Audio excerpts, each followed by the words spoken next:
Her hand shot out, closed around the small beige device curled behind my son's ear, and ripped it off his head so hard his whole body jerked sideways in the seat. And the sound he made, that flat, formless, frightened sound of a boy who has never once in his life heard his own voice, is a sound I will hear until the day I die. I need to take you back to how this all started.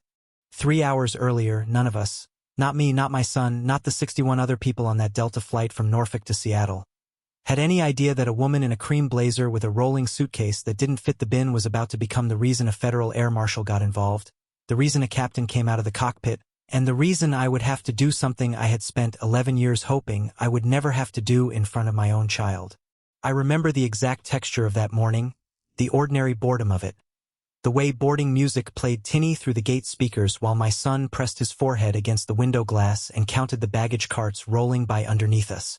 I remember thinking, as we found our seats, that this was going to be a good day. I was wrong about almost nothing else that happened after that, but I was wrong about that. What she didn't know, what none of them knew, was exactly who she had just made the biggest mistake of her life against. I want you to sit in that cabin with me for just one more moment before I go back and explain everything, because I think it matters that you understand exactly how quiet it got. Not quiet like an empty room. Quiet like a held breath. 62 people all at once. The seatbelt sign chime still fading in the air. A drink cart rattling to a stop 3 rows back because whoever was pushing it had frozen mid-step. Somewhere behind me a phone camera clicked on, that small telltale shutter sound, and I remember thinking with a strange kind of detachment that whatever happened in the next 60 seconds was about to exist forever, whether I wanted it to or not. My name is Daniel Marsh. I'm 49 years old, and I live in a quiet brick house on a cul-de-sac in Norfolk, Virginia, with a rescue dog named Petty Officer who sheds on every piece of furniture I own and refuses, on principle, to walk anywhere near the mailbox. Most mornings you'll find me standing at my kitchen counter at 5 a.m., drinking black coffee out of a chipped Navy mug that says World's Okayest Sailor, a joke gift from my late wife that I have never once considered replacing. Its handle glued back on twice now after Petty Officer knocked it off the counter chasing a moth that existed. I'm fairly sure, only in his own imagination. I coach a little league team on the weekends I'm not traveling, and I am, by every honest measure, a mediocre coach who yells good eye at strikeouts because I don't have the heart to tell 8-year-olds the truth. I burn spaghetti sauce more often than I would like to admit. I forget parent-teacher conference dates. My son thinks I work a boring desk job for the government. And for 11 years, that is exactly how I have let him think of it, because there is a version of my life he doesn't need yet, and I have guarded that line carefully. In my line of work, I had learned a long time ago to stay calm in situations most people could never imagine surviving, let alone sitting through with a straight face. I have sat across steel tables from men who wanted my country to burn and kept my voice level the entire conversation. I had faced far more dangerous rooms than a first-class cabin on a domestic flight, rooms where the wrong word in the wrong order could cost lives on the other side of the planet. But nothing in 3 decades of naval service, nothing in every deployment, every closed-door briefing, every crisis I have ever walked into with my pulse steady and my voice even, had prepared me for the specific, surgical cruelty of watching a total stranger reach across a tray table and take something from my son that could never be replaced with an apology. My son's name is Eli. He is 8 years old, and if you met him at a birthday party, you would fall in love with him within about 4 minutes flat, the way absolutely everyone does. He collects rocks. Not gemstones, not anything valuable, just the plain gray ordinary kind you would walk right past on any sidewalk in America. Because he says, in his careful, deliberate signing, that every rock has a different story about where it's been, even if it looks boring. He keeps them in a shoebox under his bed labeled, in his own crooked handwriting, "Do not throw away, these are important." He hums when he's happy, a soft, tuneless, entirely private little hum that only he can hear the pitch of, because Eli was born profoundly deaf, and the cochlear implant curled behind his right ear is the only reason he has ever heard my voice say his own name out loud. Eli lost his hearing to a fever when he was 14 months old, a fever that spiked in the middle of a Tuesday night and by Thursday morning had taken something from him that no doctor could give back. His mother, my wife Renee, died 3 years ago from ovarian cancer, quietly at home, in a hospice bed we'd set up in our own living room so she could watch Eli play in the backyard through the window until the very end. In the quiet after that, the terrible, echoing quiet of a house with one fewer person in it. Learning to be both parents to a deaf little boy became the thing that kept me upright most mornings, the thing that gave the empty half of the bed a reason to still be made. Eli has one habit that belongs entirely to him and to no one else. Before takeoff on every single flight, without fail, he presses his palm flat against the window and counts to 10 in sign language, slow and deliberate, because his mother taught him that this was how you say a safe goodbye to the ground before you leave it. He was doing exactly that, grinning, humming his private tuneless hum, 40 minutes into our flight, happier than I had seen him in weeks, because we were flying to Seattle so he could finally see the ocean he had been begging to see for 3 straight months. Ever since a school library documentary about orcas had rearranged his entire personality. 20 minutes into the flight, before any of this had started, Eli had tugged my sleeve and signed excitedly that he could feel the plane's engines humming through his feet, a vibration he described, in his own particular way, as the whole sky purring. He'd spent the next several minutes drawing an orca on the back of his boarding pass with a golf pencil he'd found in the seat pocket, showing it to me proudly, tilting it this way and that so I could appreciate the fin he was especially pleased with. He was, in that moment, about as happy and unguarded as an 8-year-old boy can be, entirely unaware that anything in the world could reach him up there at 35,000 feet. I remember thinking, watching him shade in the orca's eye with careful little pencil strokes, that this was exactly the kind of ordinary, unremarkable joy I had spent 3 years since Renee's death trying to protect for him. I did not know, in that moment, how close that protection was about to be tested. That's when she noticed him.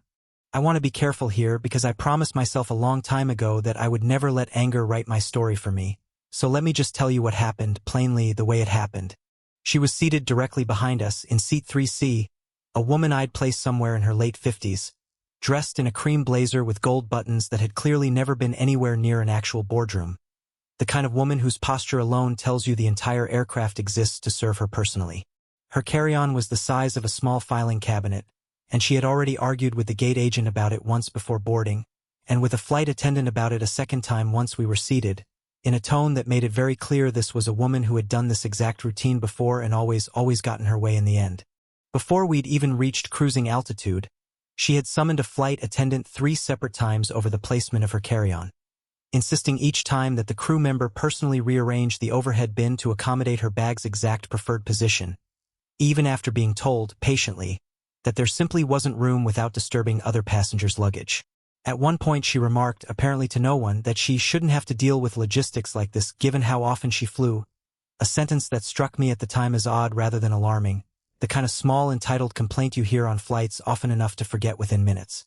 I did not yet know it was a preview. 20 minutes into the flight, she argued about her coffee temperature. 30 minutes in, she argued about the recline of the seat in front of her, even though it hadn't moved an inch. And somewhere around the 40-minute mark, she noticed Eli humming softly to himself, that small innocent private sound of a happy deaf child lost in his own head, and she leaned forward between our seats with an expression on her face like she'd just caught someone shoplifting in broad daylight. "Can you please control your child?" she said, loud enough that the row in front of us turned around to look. "That noise is unbearable. Frankly, it's disturbing my peace back here, and I would like it to stop." I turned around slowly, kept my voice as even and unremarkable as I could manage, and explained that my son is deaf, that the sound he was making is simply the sound of him existing in the world, and that I was sorry if it bothered her but there wasn't a great deal either of us could do about it. For just one flickering second, and I want to be fair to this moment because it matters later, something almost human passed across her face. A flash of what might have been embarrassment. The ghost of an apology forming somewhere behind her eyes, like she'd surprised even herself with how sharp she'd sounded. For a half-second longer, she even glanced toward Eli directly, and something in her expression softened almost imperceptibly, the way a person's face sometimes does around a child despite themselves, some old, buried instinct toward gentleness flickering briefly to the surface before she visibly caught herself and smoothed it away. I remember thinking, okay, this is going to be fine. She's going to let this go. She did not let it go. "Well, maybe," she said, and her voice climbed a register, carrying easily across 3 rows now. "He should be sitting in the back of the plane with the other special needs kids, where the rest of us paying customers don't have to put up with it. A woman across the aisle gasped audibly. I felt my jaw tighten in a way it hadn't in years, but I kept my voice level and turned to the flight attendant working our aisle, a young woman with a Delta name tag that read Carla, and asked quietly if there was anything that could be done to help everyone feel comfortable. Carla knelt slightly at our row and, with more patience than I think I could have mustered in her position, explained gently that Eli wasn't doing anything wrong at all, that there was no seating policy about deaf children, and that she was sorry the passenger felt disturbed, but there was nothing to fix here. The woman waved a hand dismissively, the exact gesture, I would come to learn, of someone who has spent years discovering that raising her voice in public almost always gets her what she wants faster than being reasonable ever could. I fly this route every single week, she announced, to Carla, to me, to anyone in earshot who cared to listen. I have status. I know exactly how this works. I want you to hold on to that sentence because it's going to come back around later, in a way she could not possibly have imagined at that moment. You need to understand what led to this moment because none of what happened next makes sense without understanding just how ordinary, how unremarkable, how completely avoidable all of it could have been if one single person on that aircraft had simply chosen kindness instead of cruelty. But she didn't. And so, 20 minutes later, drink service came rattling down the aisle and my son, humming happily, reached up out of pure childhood habit to adjust the small beige processor curled behind his ear. The device that had cost $11,000, that had taken 2 surgeries and 3 solid years of speech therapy to make useful, the device that let him hear his own name spoken out loud for the very first time in his life at the age of 4, standing in a therapist's office in Virginia Beach, both of us in tears, Renee filming it on her phone with shaking hands. The woman in the cream blazer leaned forward one final time. I am so sick, she said, deliberately, distinctly, loudly enough for the entire section to hear her, of that clicking sound.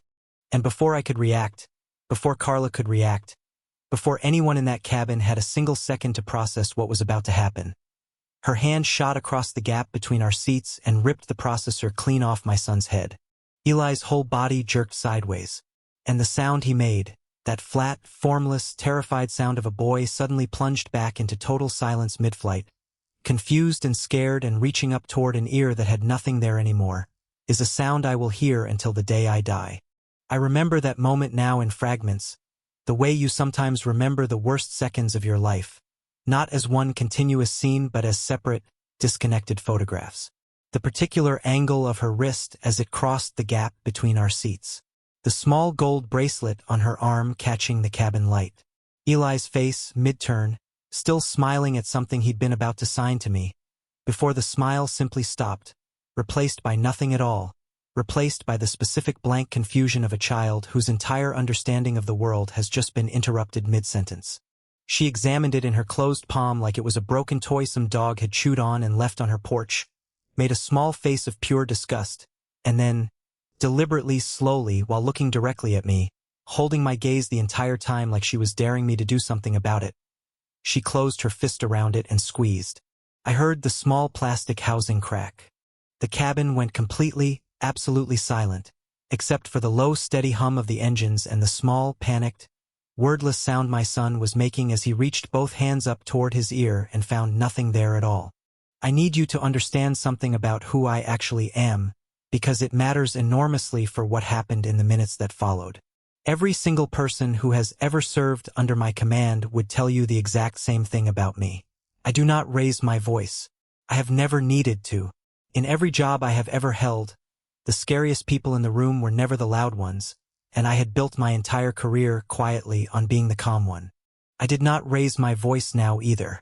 I unbuckled my seatbelt with hands that were, I noticed distantly, completely steady. I turned fully around in my seat. I looked at the crushed, cracked remains of my son's entire connection to the hearing world sitting broken in a stranger's open palm. And I said 4 words, quietly, quiet enough that only she and Carla, standing frozen in the aisle, could hear them. You have no idea.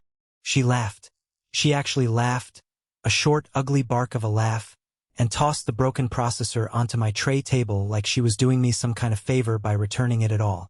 Oh, please, spare me the dramatics. It's just a hearing aid. Get him a new one. That is when the cabin, which had been silent, came apart all at once.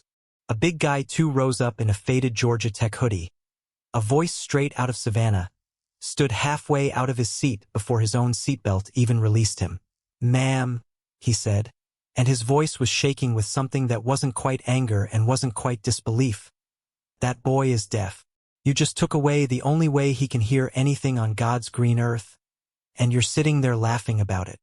A woman across the aisle, sharp New York vowels, the kind of directness that doesn't leave room for misunderstanding, already had her phone up and recording, muttering under her breath, "Oh, this is going on every single platform I have access to.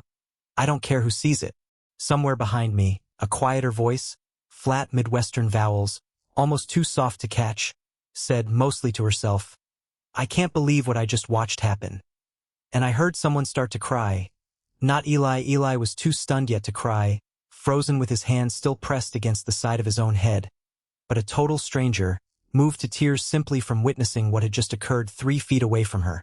Carla was already speaking urgently into the intercom handset mounted near the galley, her professional composure cracking at the edges into something closer to real alarm, and I watched her exchange a look with the lead flight attendant coming up from the back of the plane that told me, even in that chaos, she already suspected something about the situation was about to become very serious indeed, long before the woman in seat 3C had any idea at all what was coming for her.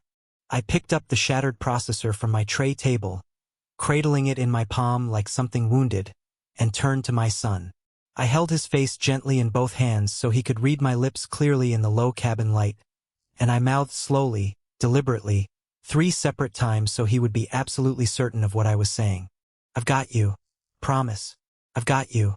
And then, in front of 62 strangers, in front of a woman who had just destroyed something irreplaceable and was still smiling about it, I went completely silent. I didn't yell. I didn't threaten. I didn't so much as raise an eyebrow. I sat there, jaw set, hands steady on my knees, and I said absolutely nothing at all for nearly 4 full minutes, while my mind ran through exactly what I was about to do next, in precisely the order I had been trained to do it 30 years earlier. That silence, I would learn afterward from 3 different passengers who told me so directly, was far more unsettling than any shouting could ever have been. I could feel it start to work on the woman across the aisle from me, the way she kept glancing sideways at me, waiting for an explosion that simply was not coming. That was the worst moment of this whole story, right at the very front, before you knew any of the rest of it. But I promise you, everything that came after made surviving it worth something. Now let me tell you who I actually am, and why none of what I've told you so far explains even half of what was about to happen on that airplane. I grew up in Chesapeake, Virginia, the youngest of 3 boys, in a house where my father worked at the Naval shipyard and came home every night smelling like metal and diesel and, on good days, like the peppermints he kept in his coat pocket for exactly this moment, handing one to each of us at the door like a small nightly ceremony. I joined the Navy the week after I graduated high school, mostly because I didn't know what else to do with myself, and my brother had done it 2 years before me and seemed, somehow, to have become a slightly better version of himself for it. I did not expect to stay in past my first enlistment. I spent my first 4 years as an enlisted sailor aboard a destroyer out of Norfolk, learned I had a talent for staying level-headed during shipboard emergencies that other people found genuinely frightening, and was encouraged, almost against my own better judgment, to commission as an officer. From there it was one assignment after another, each one asking a little more of me than the last. A junior officer tour in the Persian Gulf, a staff assignment in the Pentagon I found nearly unbearable at the time, command of my own ship eventually, and then, slowly, promotion after promotion that I never once actively campaigned for, each one arriving instead because someone above me had apparently decided, again and again, that I was the calm one they wanted in the room when things went wrong. I certainly did not expect, 3 decades later, to be sitting in seat 2A of a commercial airliner as the highest-ranking uniformed officer in the entire United States Navy, the chief of naval operations, a 4-star admiral whose job, on paper, is to advise the President and the Secretary of Defense on the readiness and deployment of every ship and sailor this country has at sea. None of that mattered to me at 30,000 feet. What mattered to me was the small, shaking 8-year-old beside me, who had just had his entire hearing world taken away from him in the space of 4 seconds by a stranger who thought his existence was an inconvenience. I met Renee at a 4th of July cookout hosted by a mutual friend from my second ship, back when I was a junior officer with more ambition than sense, and she was a speech-language pathologist who had absolutely no patience for my Navy stories and told me so within the first 10 minutes of meeting me. We married 18 months later. When Eli was born, deaf from birth complications the doctors never fully explained to our satisfaction, it was Renee who researched cochlear implants for 11 straight months before we made the decision together. Renee who drove him to every single speech therapy appointment for 3 years while I was at sea more often than I was home. Renee who taught him his first signs before I even knew the difference between ASL and signed exact English. When she died, I made her a promise at her bedside, quiet enough that only she could hear it, that I would learn everything she knew. I did. I learned to sign fluently in 8 months, staying up past midnight with instructional videos after Eli was asleep, my thick fingers clumsy and wrong for months before they finally started to feel natural. I learned the names of every part of his implant, learned how to troubleshoot the processor when it glitched, learned the exact phone number of the audiologist's after-hours line by heart. I have never once, not for a single day since Renee died, let my son feel like his deafness was a burden to anyone, least of all to me. Which is exactly why, when a stranger in a cream blazer crushed his implant in her fist and laughed about it, something in me went so quiet and so still that 3 different flight attendants would later describe it to airline investigators as the calmest they had ever seen a furious person behave. I want to tell you a little more about our life together, Eli's and mine, because I think it matters for understanding exactly what she took from him that day, and exactly what she was up against without knowing it. Our house in Norfolk has a doorbell that flashes a light instead of ringing, installed the same month Renee brought him home from the hospital as a newborn, long before we knew he would ever need it permanently. Every smoke detector in the house is wired to a strobe light system because a beeping alarm does nothing for a child who cannot hear it, and I have replaced the batteries in that system every 6 months without fail since Renee passed, the way some men change the oil in a car on a strict schedule out of respect for the machine and everyone who depends on it. Eli's school has a specific seating arrangement worked out with his teacher every single year, close enough to the front that he can read lips and watch the interpreter who joins his classroom twice a week, and I have sat through every one of those planning meetings personally, taking notes in a battered spiral notebook I keep in my truck.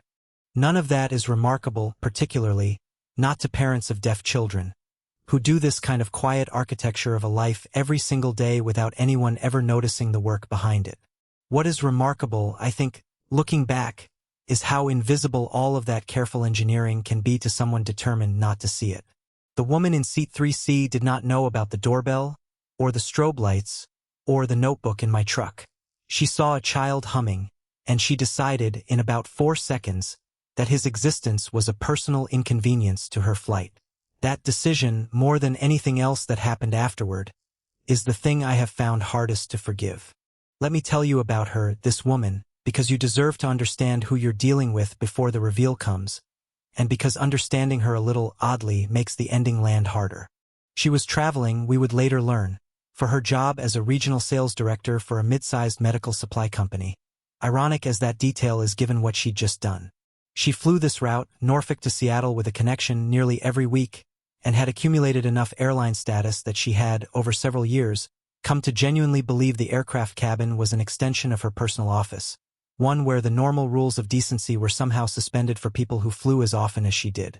Passengers who had encountered her before, and there were several on that flight, it turned out, regular commuters on the route who recognized her instantly, later told investigators she had a well-earned reputation among the flight crews on that route, the kind of reputation where gate agents would quietly warn each other when she was booked on their flight.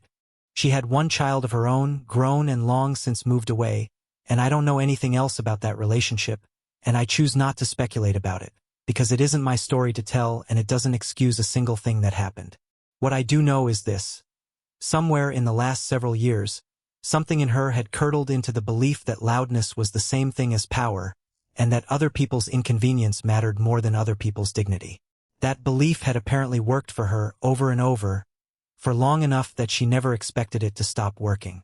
It stopped working on my son's flight. I want to spend a little more time on this because I think it's the part of the story people are often most curious about afterward, the question I get asked more than almost any other. What makes a person become like that? I don't have a complete answer, and I want to be honest about that rather than inventing a tidy explanation just to make the story feel more satisfying. What I can tell you is what came out during the investigation, pieced together from her own coworkers, from prior incident reports the airline had on file, from a handful of people who had crossed paths with her over the years and finally felt comfortable coming forward once her name was already public. 3 separate co-workers described her, independently of one another, using almost the exact same phrase. She always needed to be the most important person in the room. One former assistant, speaking anonymously to a local reporter, described an incident from 2 years earlier where she had reportedly kept an entire regional sales team waiting 90 minutes past a scheduled meeting because a hotel had, in her words, not upgraded her room fast enough to reflect her status, and had then billed the delay to the company as a legitimate business expense. A gate agent at a regional airport, speaking to the same reporter, recalled her demanding a full refund on a delayed flight 2 years prior by insisting, loudly and at length, that the airline's meteorologists had personally failed her by not predicting a storm system accurately enough. None of that excuses a single thing that happened to my son. I want to be completely clear about that. But it does help explain, I think, why she reacted the way she did. Not with anger at herself, which would have been the reasonable response, but with anger at everyone around her for daring to hold her accountable for something she'd apparently spent years successfully avoiding accountability for. She had built, brick by brick, a small private world in which she was always right, always most important, always exempt from the ordinary rules other people lived by. That world ended permanently, somewhere over the Rocky Mountains, in front of 62 strangers and one very tired, very calm father. After my 4 minutes of silence, Carla returned to our row and crouched down at eye level, her voice low and steady in a way that told me she'd been trained for exactly this kind of moment and had never actually expected to need the training. "Sir," she said, "I need you to know we take this extremely seriously. I've already notified the captain, and we have a passenger in row 14 who has identified himself as retired military and offered to assist if needed." Something in the careful, almost formal way she said it, the way her eyes flicked briefly toward the small laminated identification badge clipped just inside my open jacket, the one I generally kept tucked out of sight on flights precisely to avoid exactly this kind of attention, told me she had already put together more of the picture than the woman sitting 3 feet away from her had. The woman in the cream blazer, for her part, mistook every single second of my silence for total, complete defeat. She leaned back in her seat, arms crossed over her chest, a small satisfied smile settling onto her face like she'd just won an argument she'd been having in her head for years. "See," she announced, to no one in particular and to the entire cabin at once. "This is exactly what happens when people learn their place. I fly 100,000 miles a year. Nobody messes with me on my own flight." I want you to sit with that sentence for a moment, because it is, without question, the single most triumphant thing she said the entire flight, and she said it while my son sat beside her broken and silent and 8 years old. She had no idea, none at all, that the silence coming from my seat wasn't surrender. It was assembly. It was 30 years of training quietly falling into place, piece by piece, the way it always had in rooms far more dangerous than this one. But I'm getting ahead of myself because there's more you need to know first about what happened in the minutes between the moment she crushed that processor and the moment everything finally turned, and I promise you every single detail matters. The first serious escalation, if you want to call it that, happened almost immediately after Carla knelt at our row the first time. Carla had asked, gently, professionally, if the woman in seat 3C would be willing to apologize and perhaps move to a different seat for the remainder of the flight, simply to de-escalate the situation. It was, by any reasonable measure, an enormously generous offer, one that asked nothing more of her than a few words of accountability and a short walk to another row. She refused outright. "I'm not moving anywhere," she said, loud enough for the entire front cabin to hear clearly. "I paid for this seat. If anyone should be moved, it's them. Sitting there making that racket for the whole flight like the rest of us don't exist." That's when the bystander reactions really started to build in earnest. The man in the Georgia Tech hoodie, whose name I would later learn was Marcus, stood fully now, ignoring the seatbelt light, and said, loud and clear, "You crushed a disabled kid's medical device and you think you're the victim here? Are you hearing yourself right now?" The New York woman across the aisle, still recording, called out, "Everybody on this plane just watched what you did. Lady. There is no version of this where you come out looking good." And at least 4 other passengers murmured agreement, a low rolling wave of disapproval moving backward through the cabin like a change in cabin pressure. Carla attempted one more time to de-escalate, offering the woman a formal warning that continued disruptive behavior could result in the flight crew contacting authorities upon landing. The woman rolled her eyes, dismissed the warning with a wave of her hand, and said, "Oh, please, threaten me with your little warnings. I fly this airline every week. They're not going to do anything to me." It was, I would learn later, the third time in 18 months she had said almost that exact sentence to a Delta flight attendant on that specific route, and the third time she had, until that day, been entirely correct about the consequences. My own internal monologue in those minutes was a strange and quiet thing. I found myself thinking not about rank, not about authority, but about Renee, about the 11 months she'd spent researching implants, about the exhausted, hopeful look on her face the day Eli first turned his head toward the sound of his own name. I thought about the promise I'd made at her bedside, and somewhere in that thinking, without ever raising my voice, I felt something in me settle into the particular, focused calm I associate with the most serious moments of my career, the kind of calm that has nothing to do with anger and everything to do with knowing exactly what happens next. That was the first serious line crossed. Her flat refusal to show even the smallest shred of accountability when it was offered to her freely, at no cost, by a flight attendant simply trying to keep the peace. And I remember thinking, watching her fold her arms and turn back toward the window like the matter was settled, that she had just made a decision she did not understand the size of yet.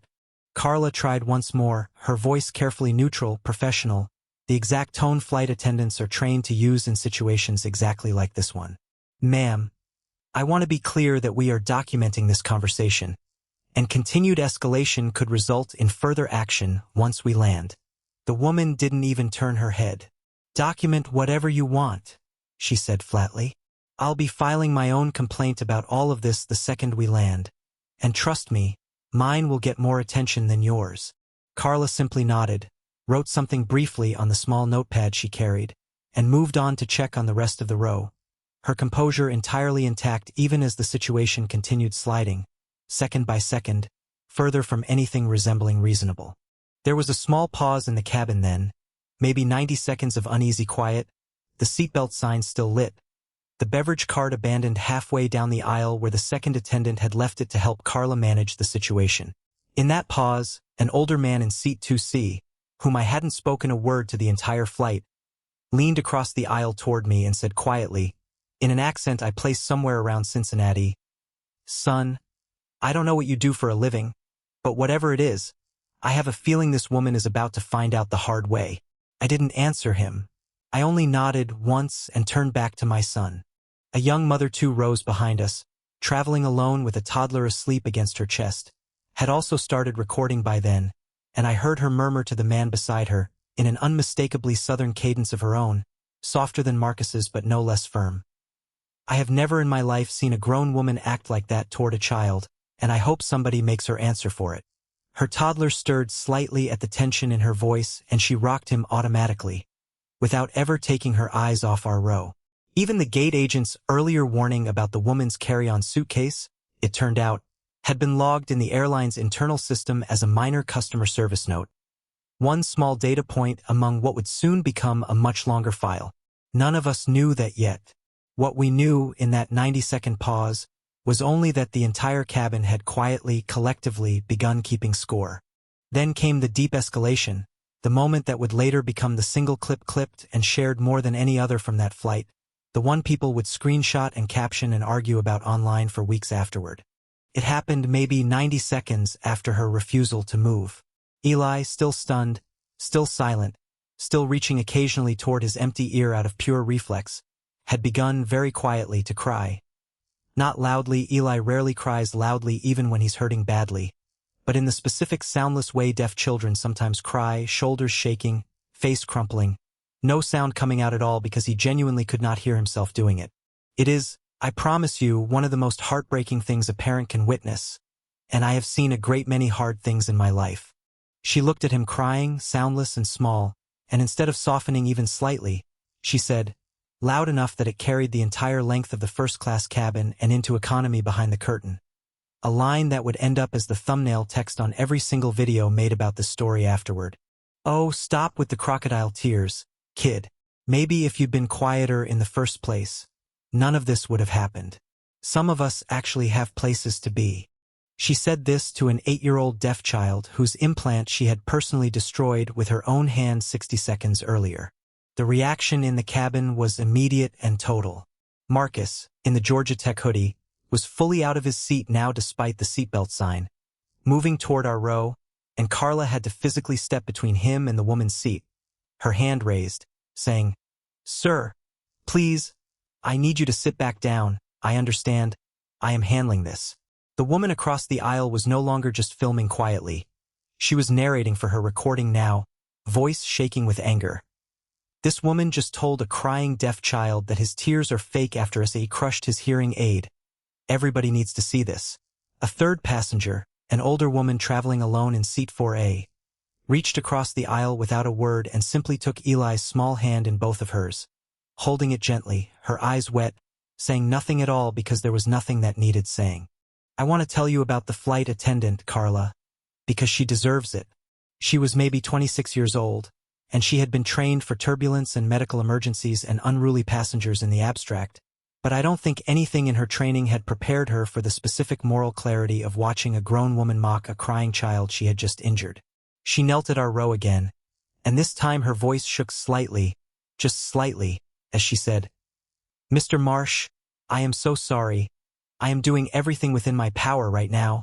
I promise you that."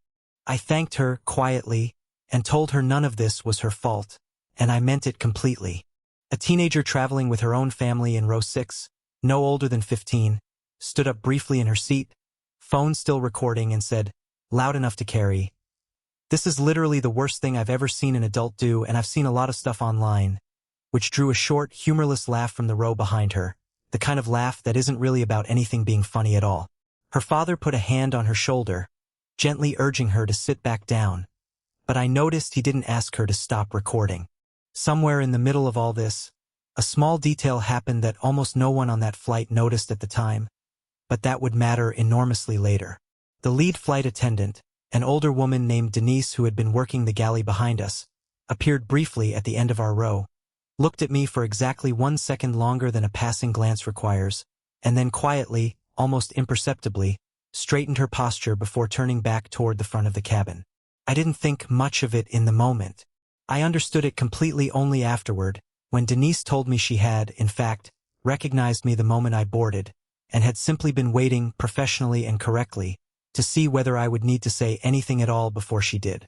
That was the moment I reached my absolute limit, the moment I felt something in my chest go very still and very quiet, the specific stillness I have felt exactly 3 times in 30 years of naval service, each time immediately before I had to make a decision that would matter enormously. And that was also the moment she believed, completely and totally, that she had won. She leaned back in her seat, arms crossed, and said, to the cabin at large, in a tone of pure satisfaction, "Good. Maybe now everyone can just be quiet and let me enjoy my flight in peace." I did not respond to that. Not with a word. Not with a look. I simply turned to my son, held his small wet face in both my hands so he could read my lips in the dim cabin light, and mouthed slowly 3 times, "I've got you. Promise. I've got you." And then, in front of 62 strangers who had just watched a grown woman mock a crying 8-year-old, I went completely, deliberately silent. This is the part of the story where the silence itself becomes the loudest thing on the airplane. I did not speak for nearly 4 full minutes. I sat with my hands folded, my breathing slow and even, my eyes on my son rather than on her, and I let the quiet stretch out across our row like something physical, something you could feel pressing against your skin if you were close enough to it. 3 different passengers told me afterward that my silence was more frightening than any shouting could have been, and I believe them because I have used that exact silence before, in rooms with far higher stakes than a coach-class cabin, and I know precisely what it does to people who are used to being answered with anger. Carla noticed it first. I watched her glance at me, then glance toward the little laminated badge clipped just inside my jacket that had slipped slightly out of view, the one identifying me by name and rank, the one I generally keep tucked away specifically to avoid exactly this kind of attention on ordinary commercial flights. Her posture changed almost imperceptibly, a straightening of the shoulders, a new formality in the way she addressed me. "Sir, is there anything at all I can get for you or your son right now?" And I understood, watching her, that some quiet mechanism inside her had already started turning, some recognition assembling itself piece by piece even before she had the full picture. The retired Navy captain in row 14, a man named Harold Pruitt whom I would meet properly only after we landed, told me later that he'd noticed the same badge from 3 rows back and had leaned over to his wife and murmured, "That's not just any ID. That's 4 stars, if I'm reading the collar device right." His wife, a former Navy nurse herself, had gone very quiet and simply watched the rest of the scene unfold with the specific attentiveness of someone who understood exactly what kind of storm was quietly building 3 rows ahead of her.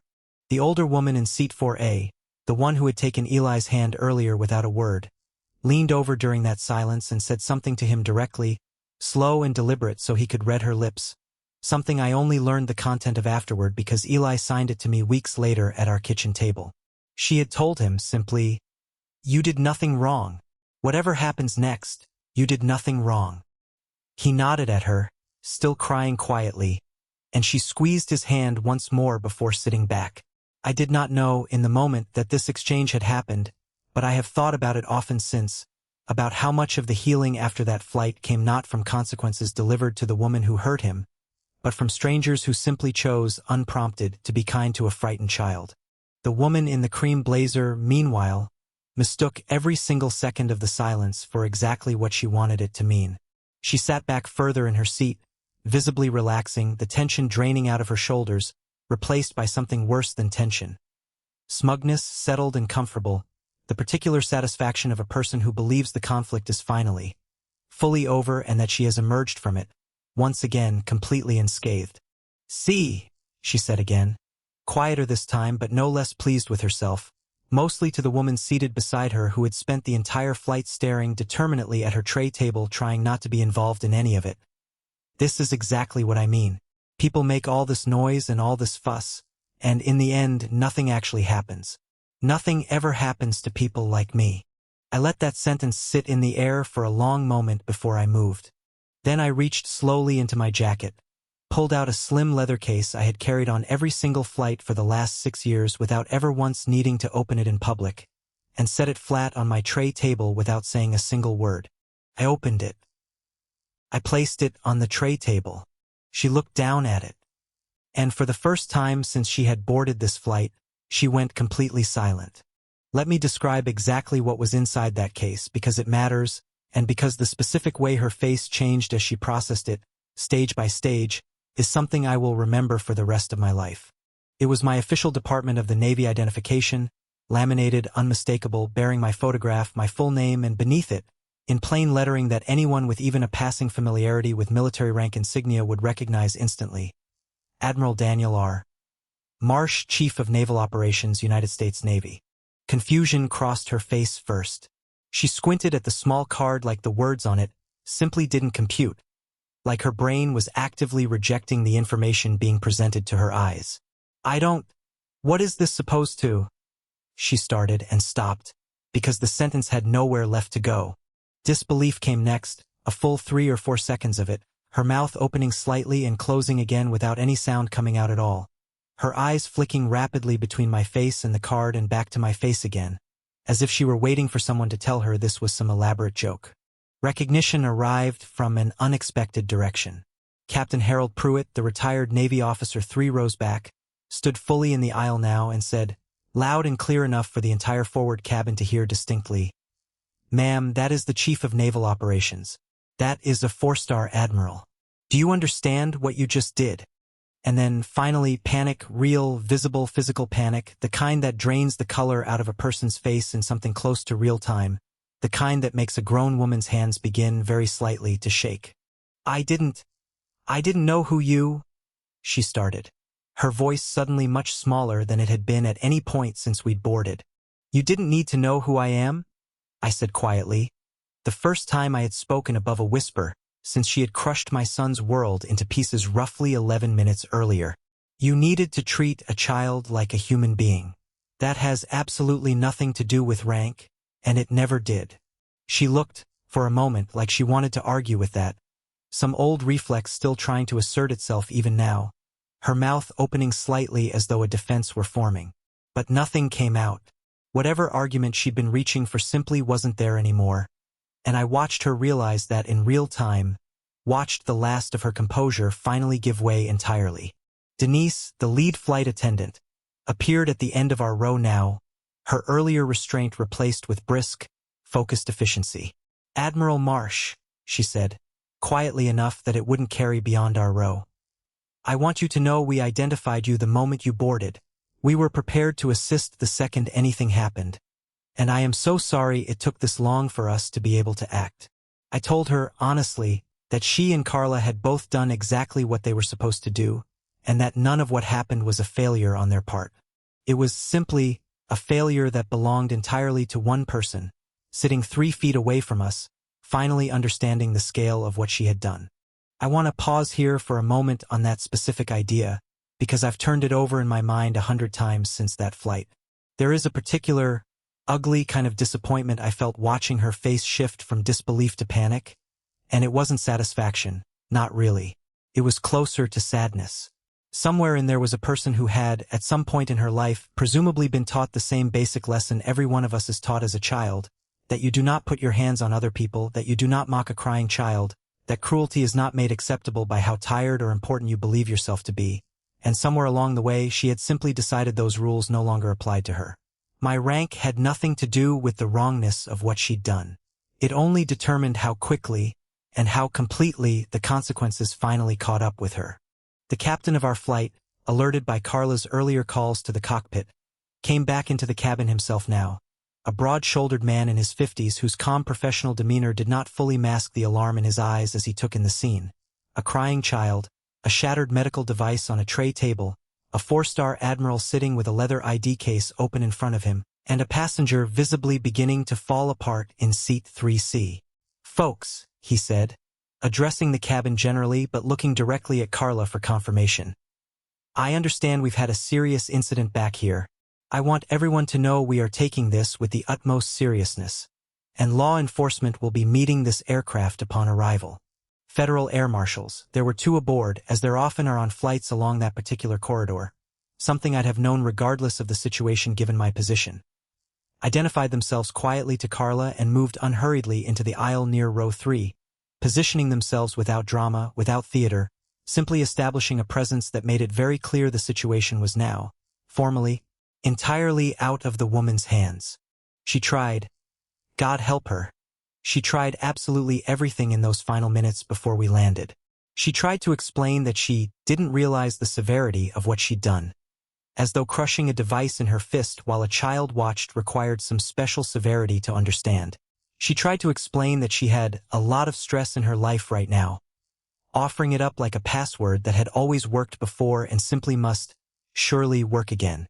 She tried, at one particularly low point, to suggest that Eli had somehow provoked her, that his humming had been genuinely unbearable for a person with sensory sensitivities of her own. An excuse so transparently invented on the spot that even the man sitting beside her, the one who'd spent the whole flight avoiding eye contact with everyone, let out an audible scoff. Something unexpected happened in those final minutes that none of us saw coming, something that surprised even me.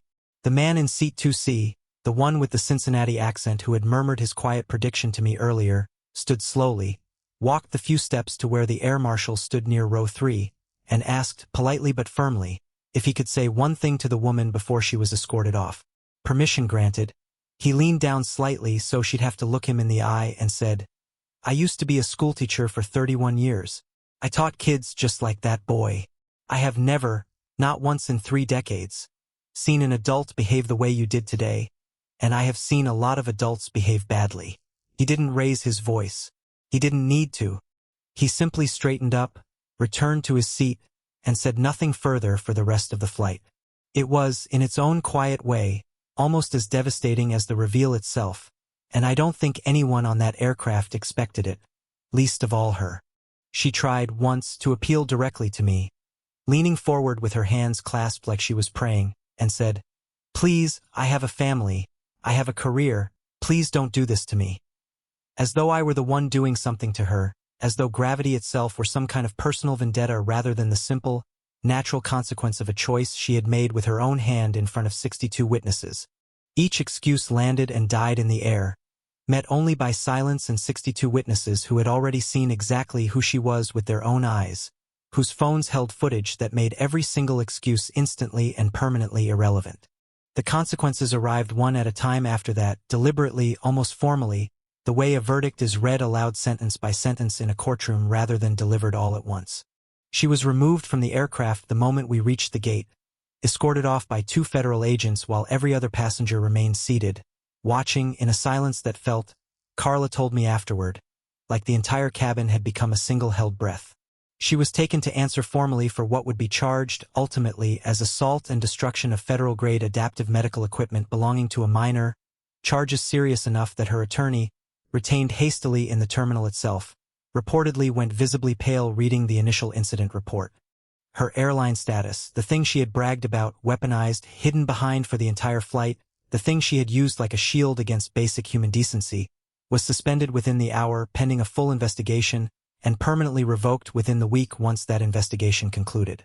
The airline's legal department, reviewing footage from no fewer than 6 separate passenger phones, moved swiftly to place her on a permanent no-fly list across their entire route network, a decision so uncontested internally that it reportedly took less than a single business day to finalize.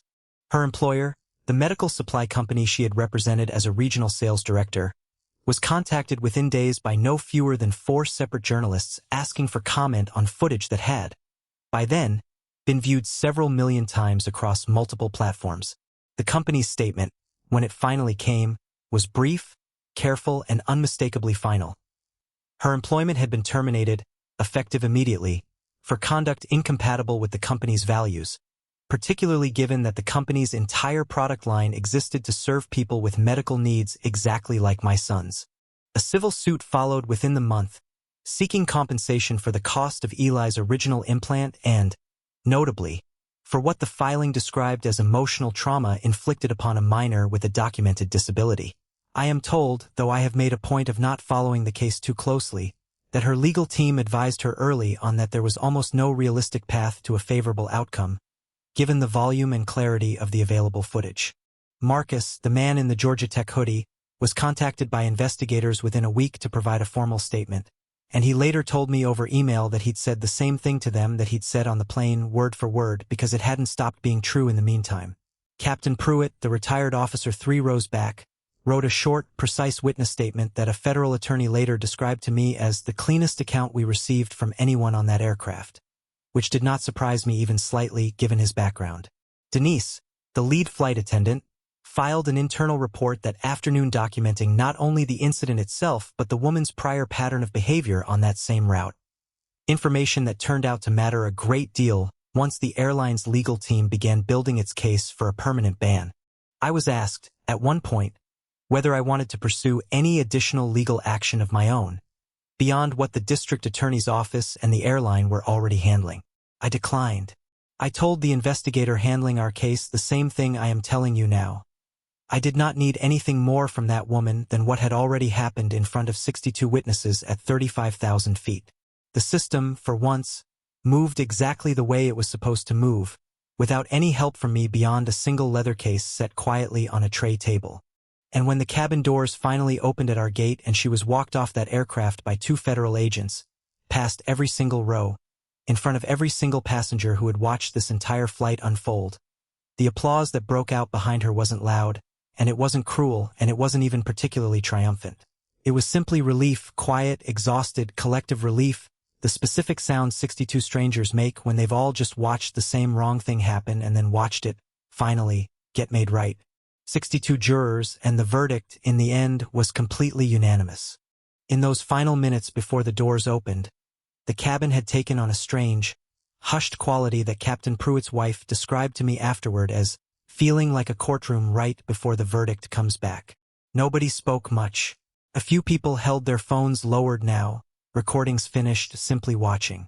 The teenager in row 6 had stopped filming and was instead just staring, wide-eyed, at the woman being quietly informed by an air marshal that she would need to remain in her seat until every other passenger had disembarked.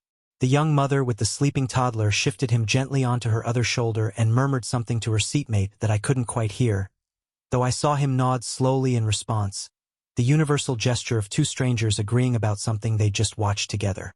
When the moment finally came, when the agent stepped forward and the woman rose from seat 3C for the last time, her cream blazer suddenly looking less like armor and more like a costume from a role she could no longer play, I watched nearly every row along the aisle turn, just slightly, to watch her go. Nobody shouted anything at her. Nobody needed to. The quiet itself did all the work that shouting might have done in a different story, and I think that quiet said more than any single line of dialogue could have. I did not join the applause. I was already kneeling in the aisle in front of my son, holding the shattered pieces of his implant cupped carefully in both my hands like something that might still, somehow, be salvaged, while Carla crouched beside us with a phone already dialed to the airline's medical device support desk, a number I did not know existed until that exact moment and have never needed since. I looked up once, before she was fully out of sight down the jet bridge, and I said the only thing I had left to say to her, quietly, without anger, in the calmest voice I had used the entire flight. I hope you get the help you clearly need. I hope, somewhere down the road, you become someone who would never do what you just did today. But that is going to have to happen far away from my son. She didn't answer. There was nothing left for her to say. Eli didn't understand the whole story that day, not really, not the way you or I understand it now. What he understood, watching my face, reading my lips in the dim cabin light, was something much simpler and much more important than any of the details I've just given you. His father had promised, without ever saying a single word out loud, that he would fix this. And I did. The airline's rapid response medical equipment team, alerted the moment the incident was reported, coordinated with Eli's own audiologist back in Norfolk to identify a compatible loaner processor, and arranged for it to be waiting for us, charged and programmed with Eli's specific settings pulled from his medical file, at the customer service desk of our connecting flight in Denver. Carla walked us there personally, past the gate, refusing to let another attendant take over even though her shift had technically ended 40 minutes earlier, because, she told me quietly while we waited, I just needed to see this part through myself. I have not forgotten that, and I don't intend to. The Denver airport, when we finally reached it, was loud and bright and utterly indifferent to everything that had just happened to us, which felt, oddly, like a small mercy. Carla walked beside Eli the entire way to the customer service counter, matching his shorter stride without seeming to think about it, occasionally catching his eye and giving him a small encouraging smile that he could actually see and understand, which mattered more than any words could have in that moment. The airline representative waiting for us, a woman named Priyanka who had apparently cleared her next 2 appointments the moment she heard the details of the incident, had the loaner processor already unpacked and testing on a laptop beside her, cross-checking frequencies against the settings pulled from Eli's file back in Norfolk. We're going to get this exactly right, she told him, speaking slowly and directly so he could read her lips. And if anything sounds strange at all once we turn it on, you tell your dad right away. Okay? We want to make sure it's perfect before you get back on that plane. Eli nodded seriously, the particular seriousness of an 8-year-old who has been told his opinion genuinely matters, and when Priyanka finally fitted the new processor behind his ear and switched it on, I watched him go very still for a moment, listening before he looked up at me and signed. It works. I can hear again. I have never been more grateful for 4 ordinary words in my entire life. I cried exactly once during all of this, quietly, privately, somewhere over Wyoming, after Eli had finally fallen asleep against my shoulder with his brand new loaner processor blinking its small steady green light behind his ear, the ocean he'd been dreaming about for 3 months still 4 hours and 1 connection away. I let myself cry for maybe 90 seconds, silently, my face turned toward the window so no one else would see, and then I wiped my face, took a breath and put it away, the way I have learned to do with almost everything difficult in my life. I laughed exactly once as well, about an hour after that, when Eli woke up somewhere over the Rockies, blinked at the unfamiliar cabin lighting, reached up automatically to check that his new processor was still in place, and then looked up at me and signed, clumsily, still half asleep, "New rock for my collection?" Because somehow, even after everything that had happened to him that day, my son's very first instinct upon waking back up into the world of sound was to ask about rocks. I laughed out loud, a real laugh, the first one in longer than I wanted to admit, and Carla, checking on us one last time before we began our final descent, smiled at both of us like she understood exactly why. We landed in Seattle 4 hours later than planned.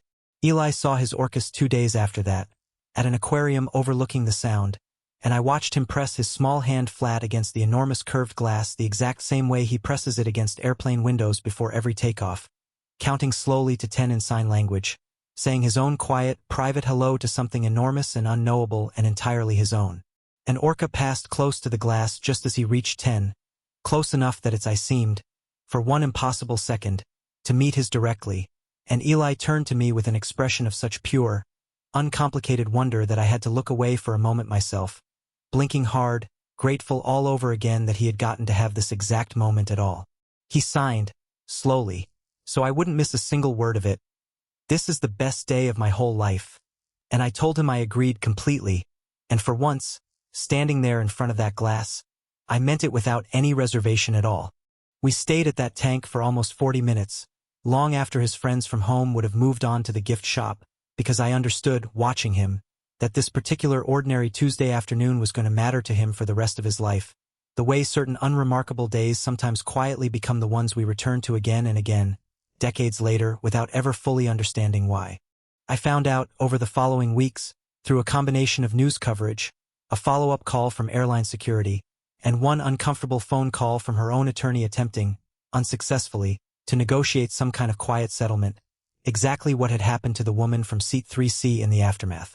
She lost her job within days, as I've told you. She was formally charged with assault and destruction of adaptive medical property belonging to a minor, charges that, given the scale of public attention the footage had received, her attorney reportedly advised her had almost no realistic path to a favorable outcome. She was permanently banned from flying with the airline, a decision the company confirmed publicly within a week of the incident, citing, in their statement, an unacceptable pattern of behavior culminating in the deliberate destruction of a disabled child's essential medical device.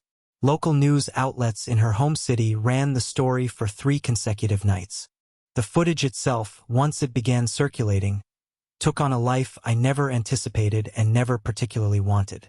Within a week, it had been picked up by 3 separate national morning shows, each one running some version of the same cheerin' beneath the blurred clip. "Passenger destroys deaf child's hearing device mid-flight." I declined every interview request that came my way, including 2 from producers who specifically wanted to focus on the reveal itself rather than on Eli, because I had made a promise to myself long before that flight that my son's worst day would never become someone else's entertainment if I had any say in the matter. A few outlets ran the story anyway, using only the publicly available footage, and I made my peace with that, understanding that some part of this was always going to be out of my hands the moment 62 phones came out at once. I felt no satisfaction reading any of that. I want to be honest with you about that because I think it matters. I felt only the quiet, settled feeling of a job that had simply finally been done correctly, the same feeling I have felt at the end of a long deployment, or the end of a difficult briefing, or any of the 100 quiet moments in my career where the right outcome finally simply arrived. People ask me sometimes, when this story comes up, why I didn't reveal who I was the very second she started in on my son, why I let the whole confrontation play out as far as it did before I said a single word about rank. I understand the question. I've thought about it a great deal myself in the weeks and months since. The truth is simpler than people expect. Being who I am was never the point of that day, and it never should be the reason any child on earth deserves basic decency from a stranger. My son did not need a 4-star admiral to protect him on that flight. He needed one single person in that cabin to refuse to look away from what was happening in front of them, and it simply happened by circumstance rather than by design that the person who refused to look away was his own father. I think about Carla often, the flight attendant who stayed 40 minutes past her shift to walk us to a customer service desk in Denver. I think about Marcus in his Georgia Tech hoodie, who stood up out of his seat twice for a child he had never met and would likely never see again. I think about the woman in seat 4A who simply took Eli's hand and held it, saying nothing at all, because sometimes nothing is exactly the right thing to say. I think about Captain Harold Pruitt, who recognized my rank insignia from 3 rows back and understood, faster than almost anyone else on that flight, exactly what was about to happen. I think, too, about Denise, the lead flight attendant, who told me afterward that she had recognized me the moment I boarded and had simply waited, with more restraint than I think I could have managed in her position, to see whether I would need her to say anything at all. None of them had to do any of that. All of them did it anyway. That, more than anything about my own rank or title, is the part of this story I hope people actually remember. Eli is doing wonderfully now, for what it's worth, if you're wondering. His new permanent processor arrived 2 weeks after we returned home, an exact upgrade to his previous one, delivered by an audiologist who drove out personally on a Saturday because, as she put it, this family has been through enough waiting rooms for 1 year. He still keeps his shoebox of rocks under his bed, 3 new additions from the Seattle waterfront now included, each one labeled in his own careful, crooked handwriting. He still presses his palm flat against every window before every takeoff, counting slowly to 10, saying his quiet private goodbye to the ground below him. I think often, too, about how differently that flight could have gone if I had reacted the way my first instinct screamed at me to react, the instant her hand closed around that processor. Every part of me, in that first half second, wanted to raise my voice, wanted to stand up and let 30 years of authority pour out of me all at once. I didn't, and I'm glad I didn't, not because restraint is always the right answer. Sometimes it isn't, sometimes a situation demands immediate, loud intervention, but because in this particular moment, on this particular flight, what my son needed most was to watch his father stay steady. Children learn what safety looks like by watching the adults around them during the worst moments, not the good ones. I wanted Eli's memory of that day to include, somewhere underneath all the fear and confusion, the image of his father staying calm enough to fix it. A few weeks after we got home, Eli asked me, in his careful signing, sitting at our kitchen table with a rock in each hand, whether the lady on the airplane had learned her lesson. I told him honestly that I didn't know, that some lessons take people a long time to learn, and that the only thing that mattered right now was that he was safe and that his ears worked again and that we were home. He thought about that for a moment, turning one of the rocks over in his palm, and then signed something that I think about more than almost anything else from that entire year. I think everyone should just be nice. It's not that hard. On his 9th birthday, a few months later, I threw Eli a small backyard party with his little league teammates and 2 friends from his school program, and at some point in the afternoon he disappeared inside and came back out carrying his shoebox of rocks, setting it carefully in the middle of the picnic table like it was the centerpiece of the whole celebration. He went through them one by one for his friends, signing the story behind each one while I interpreted quietly for the kids who didn't know ASL. And when he got to the 3 rocks from the Seattle waterfront, he held them up and simply signed, "These are from the trip where my dad fixed everything." He didn't go into the rest of it. He didn't need to. Watching him set that rock carefully back into the box, laughing at something one of his teammates had just signed to him, I understood, more clearly than I had at any point since that flight, that we really had made it all the way through to the other side. I told him he was right. I still think he's right. The following spring, almost by accident, Eli's story reached a woman in Ohio whose own daughter had recently lost her hearing to meningitis, and who wrote to me, cautiously, asking whether Eli might be willing to record a short video for her daughter, who was frightened of her upcoming implant surgery and had stopped speaking almost entirely in the weeks leading up to it. Eli spent an entire Saturday afternoon at our kitchen table working out exactly what he wanted to sign, discarding 3 drafts before he was satisfied, and the video he finally sent, for minutes long, entirely in sign language with captions I added afterward, ended with him holding up one of his rocks to the camera and signing, "This one is from the ocean. When you can hear again, I hope you get to hear the ocean too. It's worth it."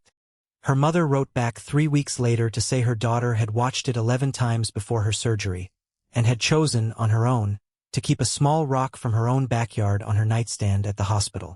I tell you that not to make this story bigger than it is, but because I think it matters that something good was built, deliberately, out of the wreckage of one very bad afternoon. Eli did not choose to become anyone's example of anything.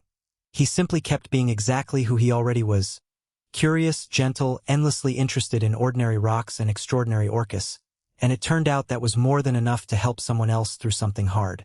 Carla and I still exchange a message every few months, nothing elaborate, usually just a photo of Eli holding up whatever new rock has joined his collection, and a short reply from her that always ends the same way. "Glad he's doing so well." I think about how close that entire afternoon came to going differently, how much depended on a 26-year-old flight attendant choosing, again and again in real time under enormous pressure, to do exactly the right thing even when she had no way of knowing yet how the story would end. I don't think she has ever fully understood how much that mattered to me. I hope somehow, reading this, she finally does. And he still hums, quietly, contentedly, entirely privately whenever he is happy, and after everything that happened on that flight, After everything it took to get him safely to the other side of it, I hope to God he never, ever stops. I've told this story now more times than I ever expected to family, to a few close friends, and once, reluctantly, to a reporter who tracked down my public affairs office months after the footage had already circulated without my name attached to it. Every time, I find myself returning to the same handful of images rather than the parts most people seem drawn to. Not the leather case on the tray table. Not the 4 stars or the sudden reversal in her expression, or even the applause at the gate. What stays with me is Eli's hand reaching up toward an ear that had nothing there anymore, and the stranger in seat 4A who simply held his other hand until it was over. Justice mattered that day, and I'm grateful it arrived. But it was never the most important thing that happened on that flight, and I don't want anyone walking away from this story thinking it was. If there is one thing I want you to take from this story, it is not about rank, and it is not about the particular satisfaction of watching someone finally face consequences they had spent years avoiding. It is simply this: the people who protect children the most fiercely are rarely the ones with the most impressive titles. They are the ones, ordinary and extraordinary all at once, who simply refuse to look away. And if you are ever the only person in the room willing to do that, I promise you it is always enough.